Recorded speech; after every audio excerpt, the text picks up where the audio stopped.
Mayroong isang bagay na hindi karaniwang pinag-uusapan ng mga lalaki kahit sa kanilang pinakamalapit na kaibigan, kahit sa kanilang sariling asawa o partner, at kahit sa doktor na pinagkakatiwalaan nila sa loob ng maraming taon.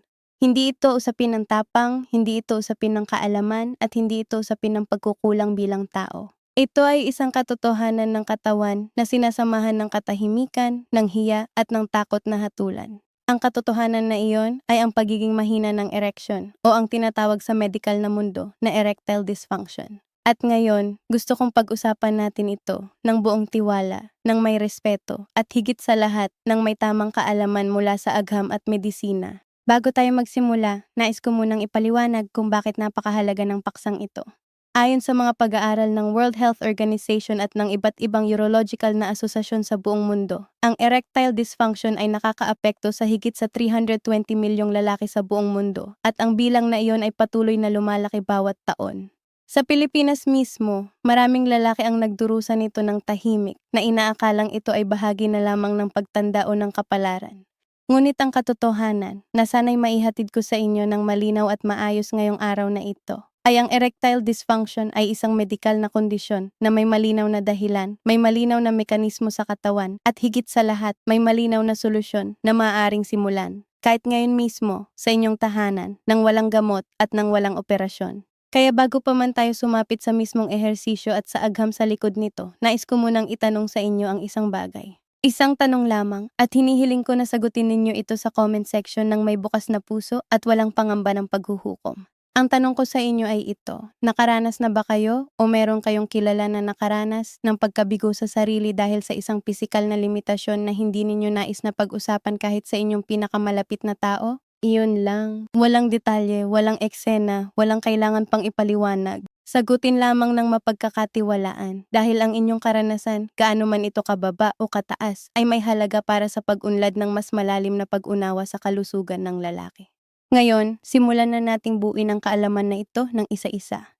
Ang katawan ng tao, sa lahat ng kababalaghan nito, ay isa sa pinakakomplikadong makinarya na nilikha ng kalikasan. At ang proseso ng erection, na sa ibang pagkakataon ay tinitingnan nating parang natural at simpleng bagay lamang, ay sa katunayan ay isa sa pinakasopistikadong koordinasyon ng ating nervous system, cardiovascular system, endocrine system, at muscular system. Kapag naiintindihan natin ang proseso ng erection sa antas ng agham, mas madali nating mauunawaan kung bakit nagkakaproblema ito at kung paano natin ito maibabalik sa tamang gumagana nito. Ang proseso ng erection ay nagsisimula sa utak, hindi sa mga malalayong bahagi ng katawan, kundi sa utak mismo. Kapag ang isang lalaki ay nararamdaman ng isang antas ng sexual na pagpukaw, maging ito man ay bunga ng pisikal na sensasyon, ng emosyonal na koneksyon sa partner, o ng isipan, ang utak ay nagpapadala ng signal sa pamamagitan ng nervous system patungo sa mga ugat na nag-aalaga sa reproductive organs. Ang signal na ito ay gumagamit ng isang chemical messenger na tinatawag na nitric oxide. Ang nitric oxide ay isang vasodilator, ibig sabihin, nagpapalawak ito ng mga daluyan ng dugo. Kapag ang nitric oxide ay inilabas ng mga nerve endings sa loob ng erectile tissue ng penis, ang tinatawag na corpus cavernosum, ang mga maliit na daluyan ng dugo roon ay nagbubukas at nagpapalawak na nagpapahintulot ng malaking dami ng dugo na pumasok. Ang corpus cavernosum ay dalawang cylinder-shaped na tissue na tumatakbo sa kahabaan ng penis. Kapag napuno ito ng dugo, ito ay nag-i-inflate tulad ng dalawang balon at ang presyo ng dugong nasa loob nito ay nagpapatigas at nagpapalaki ng penis. Ang prosesong ito ay nagtatagumpay lamang kapag tatlong bagay ang nasa tamang kalagayan. Una, ang nervous system ay dapat gumagana ng maayos para maipadala ang signal mula sa utak. Pangalawa, ang cardiovascular system ay dapat malusog para maibigay ang sapat na daloy ng dugo. At pangatlo, ang mga kalamnan sa base ng penis, partikular na ang tinatawag na pelvic floor muscles, ay dapat nasa tamang lakas at koordinasyon para mapanatili ang presyo ng dugo sa loob ng erectile tissue. Ito ang pangunahing dahilan kung bakit napakahalaga ng pelvic floor exercises o Kegel exercises para sa mga lalaking may problema sa erection. Ngunit bago natin pag-aralan ng ehersisyo mismo, kailangan nating maunawaan ang mas malalim na larawan ng kung ano talaga ang nangyayari sa loob ng katawan ng isang lalaking may erectile dysfunction. Ang erectile dysfunction o ED ay hindi isang kondisyon na nararamdaman isang gabi at wala na kinabukasan. Ito ay karaniwang nagmumula sa mga pagbabago sa katawan na nagaganap ng dahan-dahan sa loob ng maraming taon. Ang mga pangunahing dahilan nito ay maaring hatiin sa tatlong malawak na kategorya: ang vasculogenic na sanhi, ang neurogenic na sanhi, at ang psychogenic na sanhi. Ang vasculogenic na sanhi ay may kaugnayan sa mga daluyan ng dugo at sa cardiovascular health ng isang tao. Ang neurogenic na sanhi ay may kaugnayan sa nervous system. At ang psychogenic na sanhi ay may kaugnayan sa kaisipan at emosyon. Sa vasculogenic na sanhi, ang pinakakaraniwang dahilan ay ang atherosclerosis o ang pagtitigas at pagpapaliit ng mga daluyan ng dugo dahil sa pagtitipon ng plaque. Kapag ang mga daluyan ng dugo sa ari ay hindi na kayang magbigay ng sapat na daloy ng dugo, ang erection ay magiging mahina, maikli, o hindi na maaabot. Ito ang dahilan kung bakit ang erectile dysfunction ay madalas na itinuturing ng mga cardiologist at urologist bilang isang babala o senyas ng mas malaking problema sa puso at sa cardiovascular system. Ang isang lalaki na may erectile dysfunction ay statistically mas mataas ang posibilidad na magkaroon ng sakit sa puso sa loob ng 5 taon, ayon sa mga pag-aaral na inilathala sa Journal of the American College of Cardiology. Ang neurogenic na sanhi naman ay kadalasang kaugnay ng mga kondisyon tulad ng diabetes mellitus, multiple sclerosis, spinal cord injuries, o ang mga epekto ng ilang gamot na nakakaapekto sa nervous system. Ang diabetes, halimbawa, ay nagdudulot ng peripheral neuropathy o ang pinsala sa mga nerve endings sa buong katawan, kasama na ang mga nerve na responsable sa pagpapadala ng signal para sa erection. Kaya naman ang mga lalaking may diabetes ay mas mataas ang panganib na magkaroon ng erectile dysfunction. Ang psychogenic na sanhi naman ay isang napaka-interesanting bahagi ng pag-aaral ng erectile dysfunction sapagkat ipinapakita nito kung gaano kaintrikado ang koneksyon ng isipan at katawan.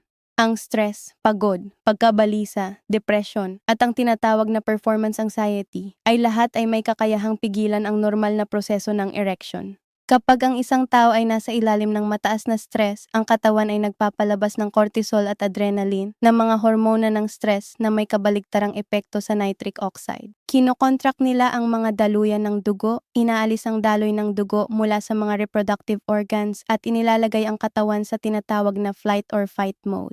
Sa ganitong estado ng katawan, ang erection ay napakahalaga. Kahit ang isang lalaki na may ganap na malusog na cardiovascular system at nervous system ay maaaring makaranas ng erectile dysfunction kung ang kanyang isipan ay puno ng pagkabalisa at takot. Dito pumapasok ang isa sa pinakamahahalagang punto na nais kong ibahagi sa inyo ngayon at ito ay isang punto na madalas na hindi binibigyang pansin sa mga simpleng artikulo tungkol sa erectile dysfunction. Ang solusyon ay hindi laging nanggagaling sa labas ng katawan.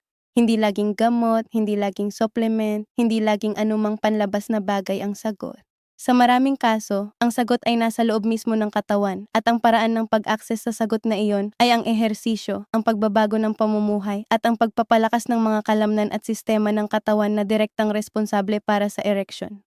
Ngayon nais kong ibahagi ang opinyon ko bilang isang tao na nag-aral ng urolohiya at kalusugan ng lalaki. Sa aking pagsasanay at pananaliksik, isa sa pinaka-underrated na aspeto ng paggamot sa erectile dysfunction ay ang physical rehabilitation ng pelvic floor.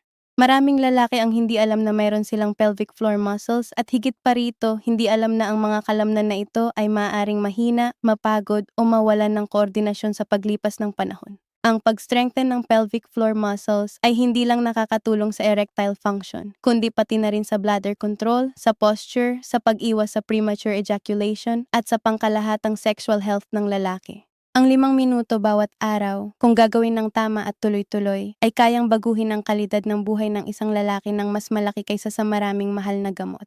Ang pelvic floor muscles ay isang grupo ng mga kalamnan na nakalatag tulad ng isang hammock mula sa pubic bone sa harap hanggang sa coccyx o tailbone sa likod. Ang mga kalamnan na ito ay nagtataglay ng maraming importanteng organo tulad ng bladder, rectum at sa kaso ng lalaki, prostate at mga bahagi ng reproductive system.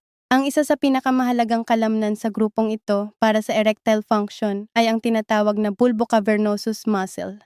Ang kalamnan na ito ay pumapaikot sa base ng penis at direktang nag-aambag sa pagpapanatili ng erection sa pamamagitan ng pagpigil sa dugo na makalabas mula sa corpus cavernosum. Kapag ang bulbocavernosus muscle ay mahina o hindi maayos na gumagana, ang erection ay magiging mahina at hindi maagang matatayo. Isang pag-aaral na inilathala sa British Journal of General Practice na isinagawa ng isang pangkat ng mga mananaliksik mula sa University of the West of England ay natuklasan na ang mga lalaking may mild hanggang moderate na erectile dysfunction na sumailalim sa pelvic floor muscle training ay nakaranas ng 40% pagpapabuti sa kanilang erectile function pagkatapos ng 3 buwan. Ito ay kumpara sa grupong kumuha lamang ng lifestyle advice ng walang pelvic floor training na nakaranas lamang ng minimal na pagbabago. Ang pag-aaral na ito ay isa sa mga pundasyon ng agham sa likod ng ehersisyong ituturo ko sa inyo ngayon.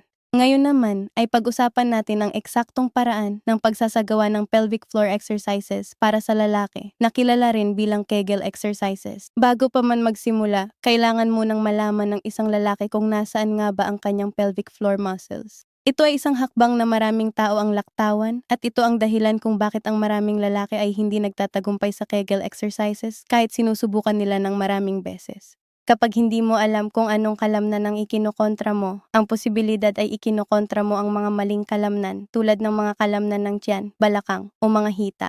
Ang pinakamadaling paraan para matukoy ang pelvic floor muscles ay ang subukang ihinto ang daloy ng ihi sa kalagitnaan ng pag-ihi.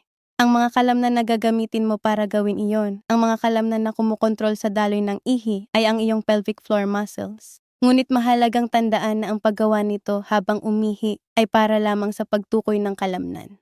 Hindi ito dapat gawin bilang regular na ehersisyo sapagkat ang paulit-ulit na paghinto ng ihi sa kalagitnaan ng proseso ay maaaring makapinsala sa bladder at maaaring magdulot ng impeksyon sa ihi. Ginagawa lamang ito isang beses para matukoy ang tamang kalamnan at pagkatapos ay ang ehersisyo ay gagawin na hiwalay sa pag-ihi. Kapag na-identify mo na ang tamang kalamnan, ang susunod na hakbang ay ang pag-aral ng 3 pangunahing uri ng pelvic floor contraction para sa lalaki. Ang una ay ang tinatawag na slow or sustained contraction. Dito, ikinokontra mo ang pelvic floor muscles ng dahan-dahan at hinahawakan ang kontraksyon sa loob ng 3 hanggang 5 segundo. Pagkatapos ay pinalalabas ng dahan-dahan sa loob ng parehong bilang ng segundo. Ang ehersisyong ito ay nagpapalakas ng endurance ng mga kalamnan na nangangahulugang kayang panatilihin ng mga kalamnan ang kanilang kontraksyon ng mas matagal. Para sa erectile function, mahalaga ito sapagkat ang pagpapanatili ng erection ay nangangailangan ng sustained muscle engagement, hindi lamang isang mabilis na kontraksyon. Ang pangalawa ay ang fast or quick contraction. Dito, mabilis mong kinokontra ang pelvic floor muscles at kaagad itong pinalalabas nang walang paghawak. Ang bilis ng kontraksyon ay katulad ng isang mabilis na pag-squeeze at pakawala. Ang uri ng ehersisyong ito ay nagpapabilis ng nerve response ng mga kalamnan at nagpapalakas ng reflex action ng pelvic floor. Ito ang uri ng kontraksyon na ginagamit ng katawan sa panahon ng ejaculation, kaya ang pagpapalakas nito ay may direktang benepisyo sa sexual na kalusugan ng lalaki. Ang pangatlo ay ang tinatawag na the elevator exercise o ang inilarawan ng ilang urologists bilang progressive contraction. Dito, ini-imagine mo na ang iyong pelvic floor ay isang elevator na may ilang palapag. Magsimula sa palapag 1, kinokontra mo ang kalamnan ng kaunti. Pagkatapos ay pumunta sa palapag 2, mas lalo kang nagkokontra. Sa palapag 3, mas lalong pinipiga ang kalamnan at pagkatapos ay dahan-dahan mong binababa ang elevator pabalik sa palapag 1. Ang ehersisyong ito ay nagpapalakas ng fine motor control ng pelvic floor na mahalaga para sa koordinasyon ng mga kalamnan sa panahon ng sexual na aktibidad. Para sa isang kompletong pelvic floor training session na aabutin ng 5 hanggang 10 minuto bawat araw, maaaring sundin ang ganitong balangkas. Magsimula sa 10 paulit-ulit na slow contractions, hawakan ang bawat isa ng 3 hanggang 5 segundo. Sundan ito ng 10 mabilis na quick contractions at pagkatapos ay 3 paulit-ulit ng elevator exercise. Ang buong routine na ito ay maaring gawin kahit saan, kahit kailan, sapagkat hindi kailangan ng espesyal na kagamitan, hindi kailangan ng espesyal na espasyo, at hindi kailangan ng anumang panlabas na tulong. Maaring gawin ito habang nakaupo sa opisina, habang nanonood ng telebisyon, habang naghihintay sa trapiko, o bago matulog sa gabi. Ang susi sa tagumpay ng ehersisyong ito ay ang 3 bagay: tamang form, tuloy-tuloy na pagsasanay, at pasensya. Ang tamang form ay nangangahulugang ikinokontra mo ang tamang grupo ng kalamnan nang hindi pinapilit ang ibang bahagi ng katawan. Ang tuloy-tuloy na pagsasanay ay nangangahulugang ginagawa mo ito araw-araw, hindi lang kapag naiisip mo o kapag may pagkakataon. At ang pasensya ay nangangahulugang nauunawaan mo na ang pagpapalakas ng kalamnan ay hindi nangyayari sa isang gabi. Tulad ng pagpapalakas ng bisig o binti, kailangan ng oras, kailangan ng pagtitiyaga, at kailangan ng tiwala sa proseso. Ngunit ang pelvic floor exercises ay hindi lang ang tanging ehersisyo na may benepisyo para sa erectile function. Mahalaga rin ang pangkalahatang cardiovascular exercise sapagkat tulad ng nabanggit na natin kanina, ang puso at mga daluyan ng dugo ay sentral sa proseso ng erection. Ang regular na aerobic exercise tulad ng mabilis na paglalakad, jogging, swimming o cycling ay nagpapababa ng blood pressure, nagpapababa ng bad cholesterol, nagpapataas ng good cholesterol, nagpapababa ng inflammation sa mga daluyan ng dugo at nagpapataas ng produksyon ng nitric oxide sa katawan. Ang lahat ng ito ay direktang nagpapabuti ng erectile function. Isang pag-aaral na inilathala sa American Journal of Cardiology ay nagpakita na ang mga lalaki na naglakad ng kahit 30 minuto bawat araw ay nagpakita ng 41% na pagbababa sa panganib ng erectile dysfunction kumpara sa mga lalaking hindi nag-eehersisyo. Ang simpleng paglalakad, isang aktibidad na halos lahat tayo ay kayang gawin, ay may ganitong kahalina-halinang epekto sa sexual na kalusugan ng lalaki. Ang yoga at stretching exercises ay mayroon ding mahalagang papel, partikular na ang mga poses na nagpo-promote ng daloy ng dugo sa pelvic region at nagpapababa ng tensyon sa mga kalamnan ng balakang at likod. Ang hip flexor stretches, ang pigeon pose at ang bridge pose ay lahat ay nagpapalakas ng kalamnan sa paligid ng pelvic floor habang nagpo-promote ng relaxation at flexibility. Ang tensyon sa mga kalamnan ng balakang, isang karaniwang problema sa mga lalaking matagal na nakaupo sa opisina, ay maaaring direktang makagambala sa daloy ng dugo papunta sa pelvic region at sa erectile tissue. Dito ko nais isama ang isang napakahalagang mensahe tungkol sa isang bagay na madalas na pinag-uusapan ng pabago-bago sa internet at social media, ang mga supplement at herbal na produkto na sinasabing nagpapalakas ng sexual na kalusugan ng lalaki. Bilang isang taong nagbibigay ng edukasyon sa larangan ng kalusugan, isa sa aking pinakamahahalagang responsibilidad ay ang maging malinaw tungkol sa kung ano ang sinasabi ng agham at kung ano ang hindi. Ang ilang nutrients ay may katibayan mula sa agham na may positibong epekto sa erectile function. Ang zinc, halimbawa, ay mahalaga para sa produksyon ng testosterone at ang kakulangan ng zinc ay maaaring mag-ambag sa pagbaba ng testosterone levels. Ang L-arginine, isang amino acid, ay isang precursor ng nitric oxide na ang proseso nito ay ating napag-usapan kanina bilang susi sa vasodilation at erection. Ang magnesium ay nakakatulong sa cardiovascular health at sa pagtanggal ng tensyon mula sa mga daluyan ng dugo. At ang vitamin D na maraming Pilipino ay maaring kulang dahil sa mga pagbabago sa pamumuhay ay may kaugnayan sa testosterone levels at sa pangkalahatang hormonal balance. Ngunit kailangan din nating maging malinaw, ang mga supplement na ito ay hindi mga miracle cures. Ang pinakamahalagang nutrient ay yaong nakukuha mula sa tamang pagkain, hindi mula sa mga plastik na bote na may malaking pangako sa takip. Ang dieta na mayaman sa mga gulay, prutas, lean proteins, healthy fats tulad ng avocado at olive oil, at mababang asukal at processed food ay ang pundasyon ng malusog na erectile function. Ang Mediterranean diet na mataas sa isda, gulay, prutas, mani, butil at olive oil ay paulit-ulit na pinapatunayan ng mga pag-aaral bilang isa sa pinaka-protective na dieta laban sa erectile dysfunction. Nais ko ring pag-usapan ang papel ng tulog sa erectile health sapagkat ito ay isa sa pinaka-underestimated na salik sa kalusugan ng lalaki. Sa panahon ng malalim na tulog, partikular sa panahon ng REM sleep o rapid eye movement sleep, ang katawan ng lalaki ay natural na nagpo-produce ng mga erection. Ang phenomenon na ito ay tinatawag na nocturnal penile tumescence at ito ay isang tanda ng malusog na erectile tissue at nervous system. Ang mga nocturnal erections na ito ay nagsisilbing natural na pagsasanay para sa erectile tissue, pinapanatiling gumagana ang mga daluyan ng dugo at nagpapanatili ng oxygenation ng tissue. Kapag ang isang tao ay kulang sa tulog, ang testosterone levels ay nabababa ng malaki. Isang pag-aaral mula sa University of Chicago ay nagpakita na ang mga lalaki na tulog lamang ng 5 oras bawat gabi sa loob ng isang linggo ay nagkaroon ng 10 hanggang 15% pagbaba sa testosterone levels. Ang pagbaba na ito ay katulad ng pagkakaroon ng 10 hanggang 15 na taon na mas matanda ang edad. Isipin ang epekto ng paulit-ulit at patuloy na kulang sa tulog sa mahabang panahon. At ngayon, bago tayo dumating sa mas malalim na bahagi ng usapin, nais ko ring pag-usapan ang hormonal aspect ng erectile function ng mas detalyado. Ang testosterone ay ang pangunahing sexual na hormone ng lalaki at mayroon itong maraming papel sa katawan na higit pa sa simpleng sexual na pagnanais. Ang testosterone ay responsable sa pagpapanatili ng masa ng kalamnan, ng lakas ng buto, ng mood, ng antas ng enerhiya at ng cognitive function. Kapag ang testosterone ay mababa, ang mga epekto ay hindi lamang sexual kundi pangkalahatang kalusugan ng lalaki. Ang testosterone levels ng lalaki ay natural na bumababa sa rate na humigit kumulang 1 hanggang 2% bawat taon pagkatapos ng edad na 30. Ito ay isang normal na proseso ng pagtanda. Ngunit ang problema ay ang maraming salik ng modernong pamumuhay tulad ng labis na stress, kakulangan sa tulog, labis na katabaan, kakulangan sa ehersisyo at labis na paggamit ng alkohol ay nagpapabilis ng pagbaba ng testosterone ng higit pa sa normal na rate. Ang resulta ay ang tinatawag na hypogonadism o andropause, ang male equivalent ng menopause, na maaaring mangyari sa mas maaga pang edad kaysa sa inaasahan ng marami.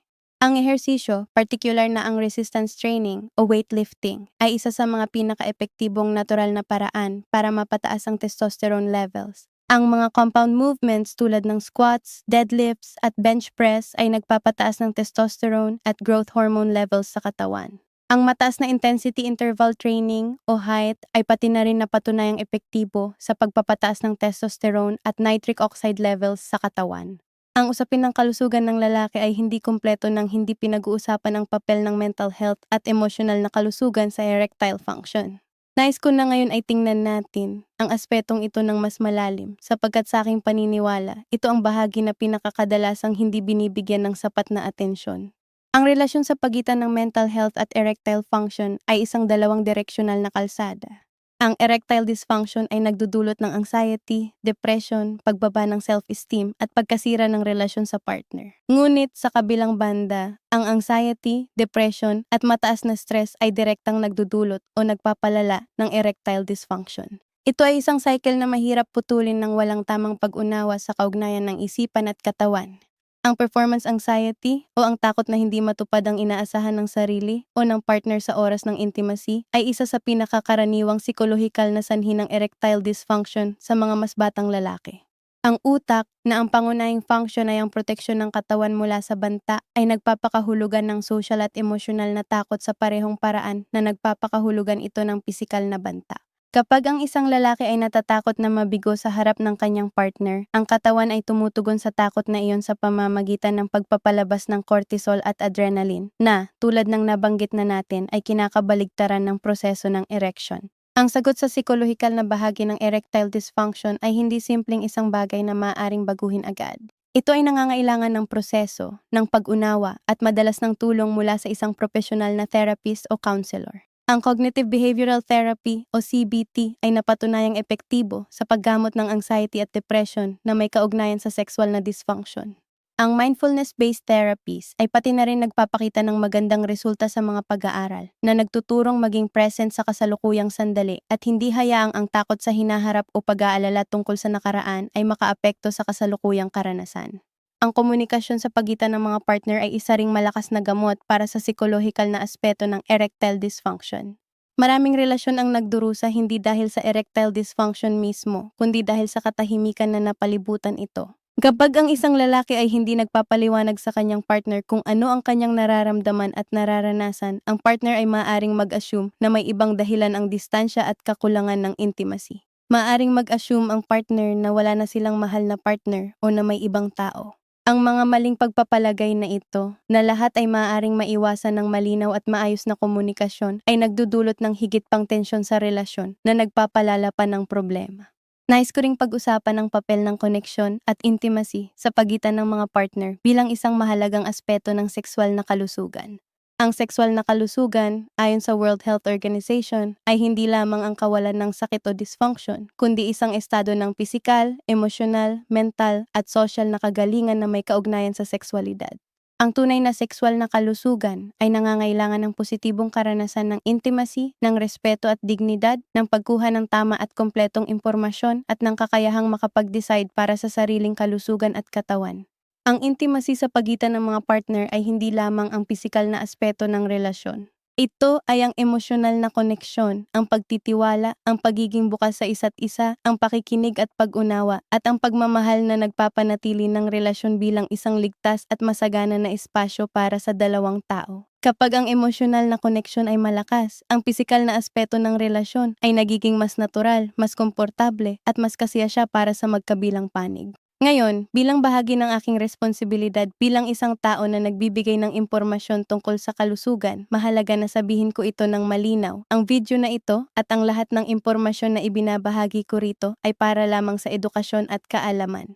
Hindi ito kapalit ng tamang medikal na konsultasyon sa inyong doktor o urologist. Kung kayo o ang inyong mahal sa buhay ay nakakaranas ng mga palatandaan ng erectile dysfunction o anumang issue sa sexual na kalusugan, ang tamang hakbang ay ang pumunta sa isang kwalipikadong profesional sa medisina na kayang mag-evaluate ng inyong kalagayan ng personal, ng maayos, at ng kumpleto. Ang impormasyon na ito ay isang panimula ng kaalaman, hindi isang diagnosis o isang prescription.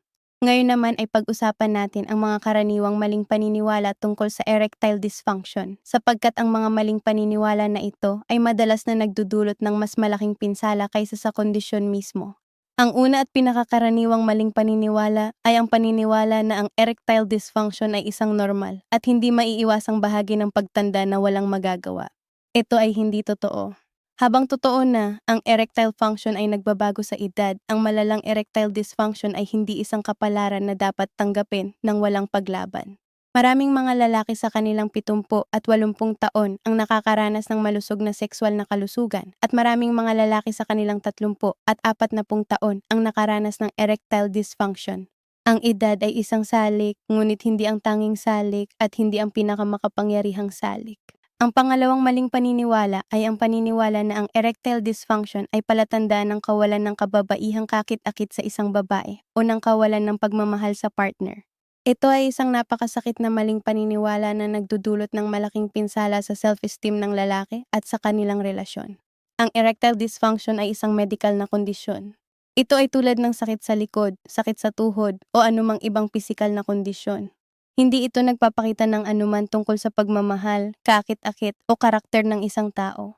Ang pangatlo ay ang maling paniniwala na ang tanging solusyon ay ang gamot tulad ng sildenafil o tadalafil. Habang ang mga gamot na ito ay mabisa at mahalaga para sa maraming lalaki, hindi sila ang tanging solusyon at hindi sila naaangkop para sa lahat. Ang mga gamot na ito ay may mga kontraindikasyon, partikular para sa mga taong may ilang kondisyon sa puso o gumagamit ng ilang uri ng gamot. Ang mga pagbabago sa pamumuhay, ehersisyo, pagbabago ng dieta, pag-aasikaso ng mental health, at ang pelvic floor training na ating pinag-usapan ay maaaring maging epektibo para sa maraming lalaki nang walang pangangailangan ng gamot. Ang ikapat na maling paniniwala ay ang paniniwala na ang erectile dysfunction ay pekto o mahina kung kaya hindi dapat pag-usapan. Ito ay posiblemente ang pinakamasamang maling paniniwala sa lahat, sapagkat ito ang nagpapanatili ng katahimikan na pumipigil sa mga lalaki na humingi ng tulong. Ang pagpunta sa doktor para sa isang medikal na kondisyon ay hindi palatandaan ng kahinaan. Ito ay palatandaan ng karunungan, responsibilidad at pagmamahal sa sarili at sa pamilya.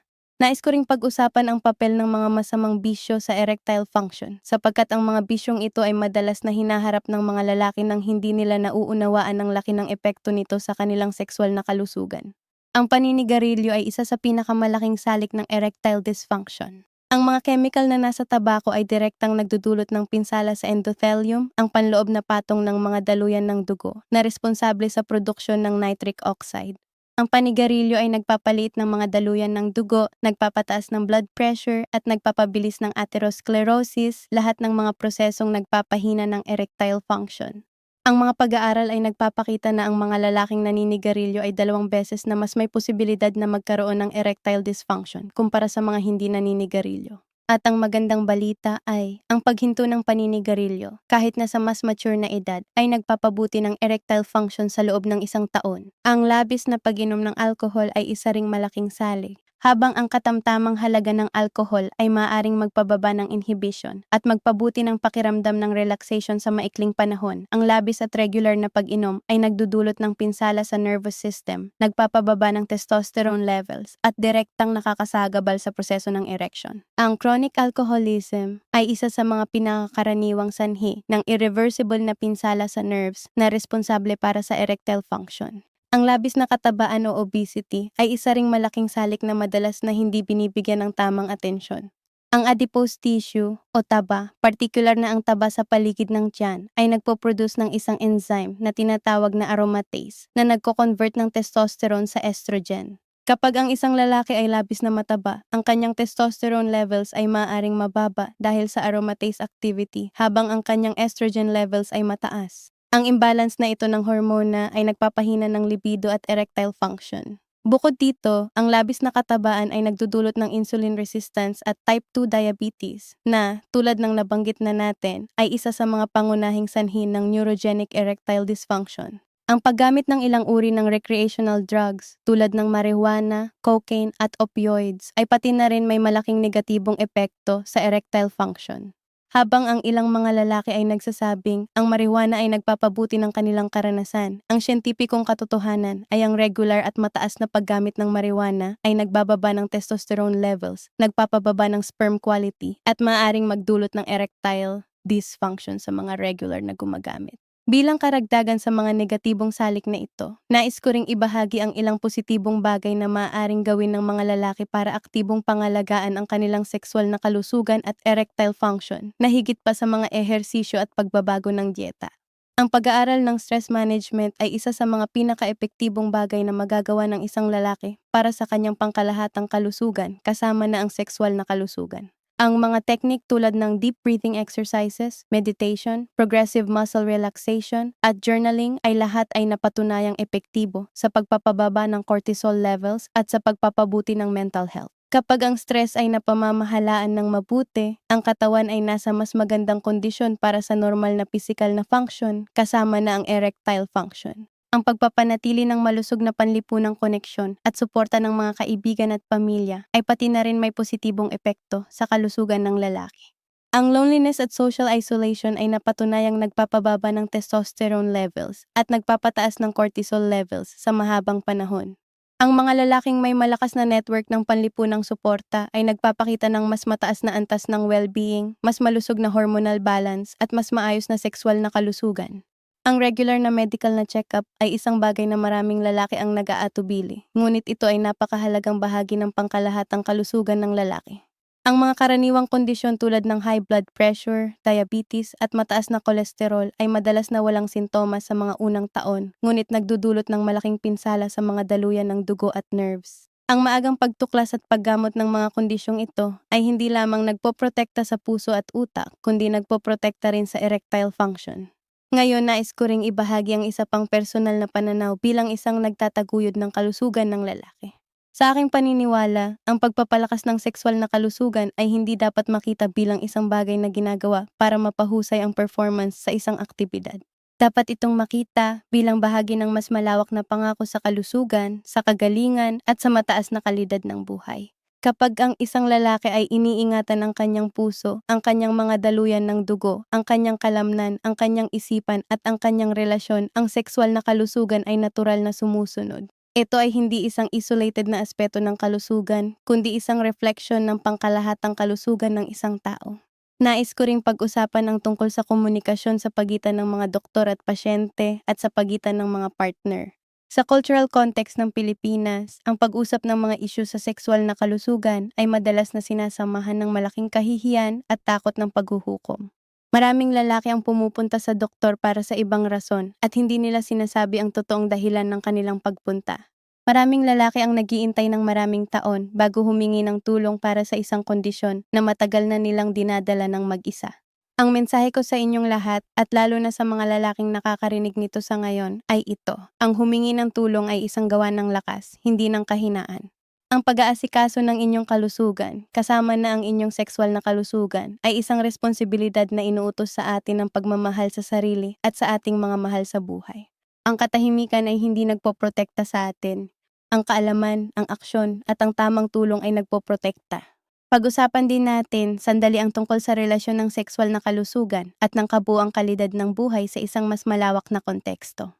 Ang mga pag-aaral sa larangan ng relasyon psychology at sexual health ay paulit-ulit na nagpapakita na ang mga lalaki na may aktibong at kasiyasyang sexual na buhay ay nagpapakita ng mas mababang antas ng depresyon, mas mataas na antas ng self-esteem, mas malakas na connection sa kanilang partner, at mas maayos na pangkalahatang well-being. Ito ay hindi dahil ang sexual na buhay ang pinakamahalaga sa lahat, kundi dahil ang isang malusog na sexual na buhay ay isang simbolo ng maraming mahalaga at magkakasamang bagay. Maayos na kalusugan ng puso at katawan, malusog na hormonal balance, malakas na emosyonal na koneksyon sa partner, at positibong relasyon sa sariling katawan at sa sariling pagkatao.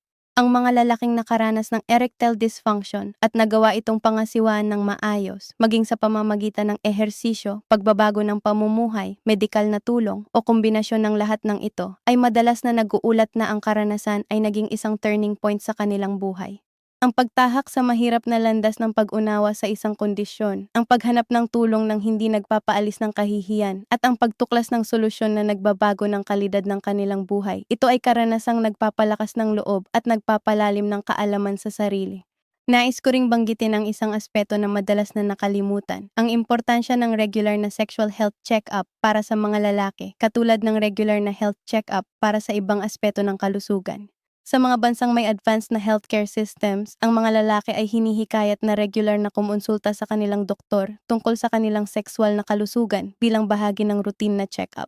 Sa Pilipinas, habang may mga hadlang sa cultural at economic na aspeto, ang kahalagahan ng ganitong konsultasyon ay hindi dapat mabawasan. Para sa mga lalaking interesado sa pag-explore ng mga natural na paraan para mapabuti ang kanilang erectile health, bukod sa pelvic floor exercises at aerobic exercise, mayroon pang ilang partikular na aktibidad at pagbabago ng lifestyle na suportado ng siyentipikong pananaliksik. Ang intermittent fasting, halimbawa, ay napatunayang mabisa sa pagpapababa ng taba sa tiyan, pagpapabuti ng insulin sensitivity, at pagpapataas ng natural na testosterone levels sa ilang mga pag-aaral.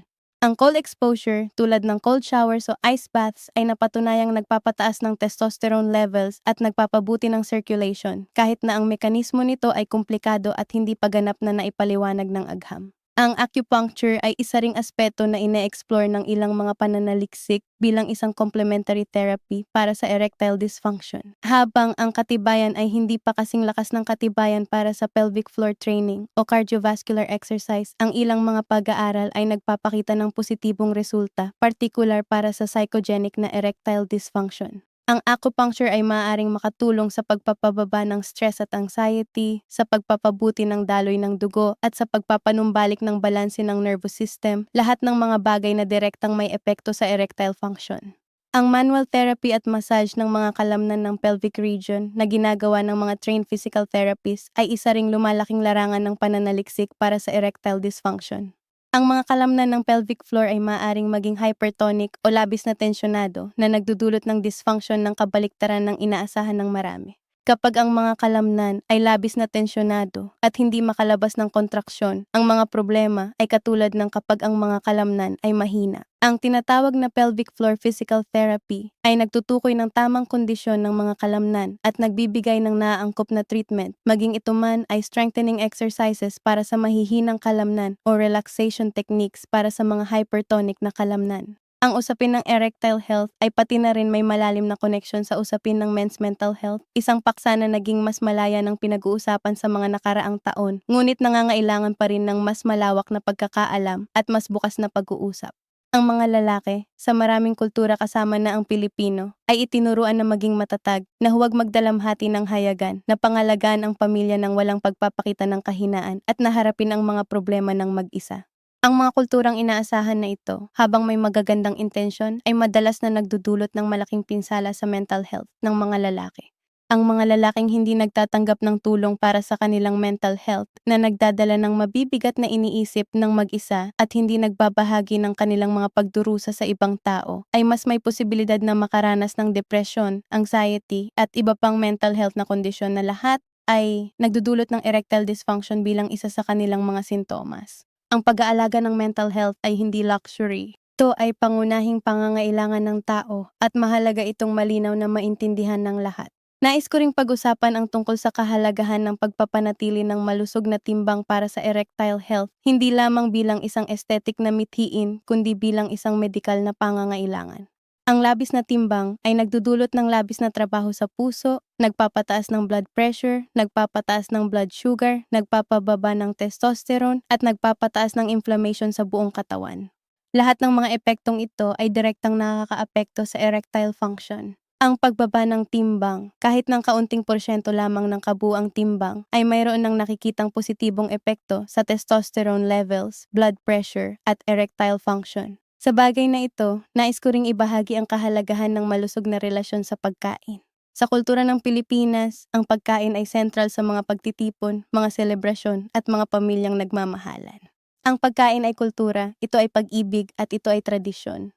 Hindi ko sinasabing baguhin ang lahat ng ito. Sinasabi ko lamang na ang pag-unawa sa nutrisyon at sa epekto ng pagkain sa katawan ay nagbibigay sa atin ng kakayahang gumawa ng mas matalinong mga pagpili ng hindi kinakailangang itapon ang kultura at tradisyon.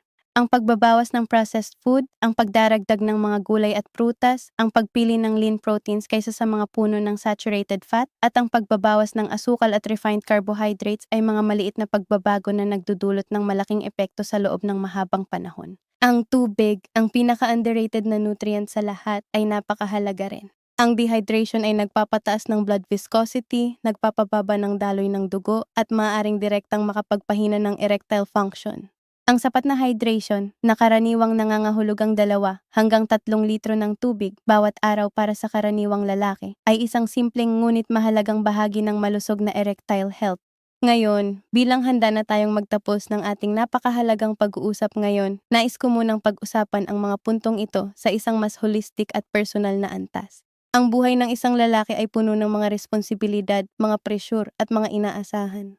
Ang trabaho, ang pamilya, ang lipunan, ang mga pangarap, at ang mga hamon ng araw-araw na buhay ay lahat ay nangunguna sa mental at pisikal na enerhiya ng isang lalaki. Sa gitna ng lahat ng ito, ang pag-aalaga sa sariling kalusugan ay madalas na napapaikli, napapabawi, o ganap na nalilimutan.